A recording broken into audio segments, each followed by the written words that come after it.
चौपाटी के ऊपर उड़ते विमान भले ही मॉडर्न साइंस के देन हो, लेकिन आज से 120 साल पहले इसी चौपाटी से उड़ा था विश्व का पहला हवाई जहाज।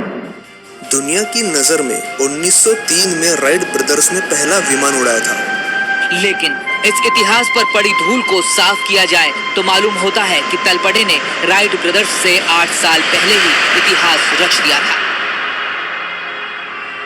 तलपड़े को यह विमान बनाने का आइडिया महर्षि भारद्वाज के विमान शास्त्र से आया था।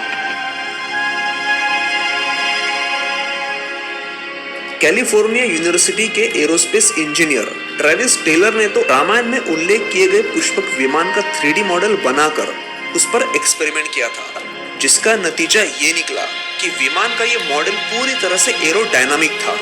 तमिलनाडु के तिरुचिरापल्ली में स्थित है श्रीरंगम मंदिर। इस मंदिर के पुजारी जो नीचे जा चुके थे, उनका कहना था कि इसके नीचे धातु का बना मंदिर के आकार का विमान था। रामायण में जिस पुष्पक विमान का जिक्र किया गया था वो कोई मिथक नहीं बल्कि सच्चाई थी, और रावण दुनिया का पहला पायलट था। कहा जा रहा है कि अफगानिस्तान की एक पहाड़ी की गुफा में 5000 साल पुराना एक विमान मिला है। ये विमान एक अजीब सी ऊर्जा के कवच के घेरे में था। कहा यह भी जा रहा है कि 8 अमेरिकी फौजी उस विमान को बाहर निकालने के दौरान अचानक गायब हो गए। प्राचीन विमानों का जो जिक्र संस्कृत के ग्रंथों में मिलता है, इन प्राचीन ग्रंथों में तकरीबन 113 विमानों के प्रकार का पता चलता है।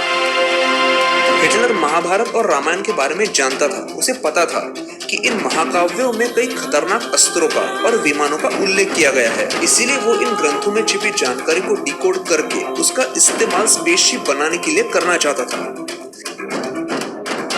और उस जमाने में श्रीलंका के अंदर कई हवाई पट्टी और विमान हुआ करते थे। What's more interesting is the name of the drawing itself. Locals call it Chakra Vimana, which literally means a flying saucer.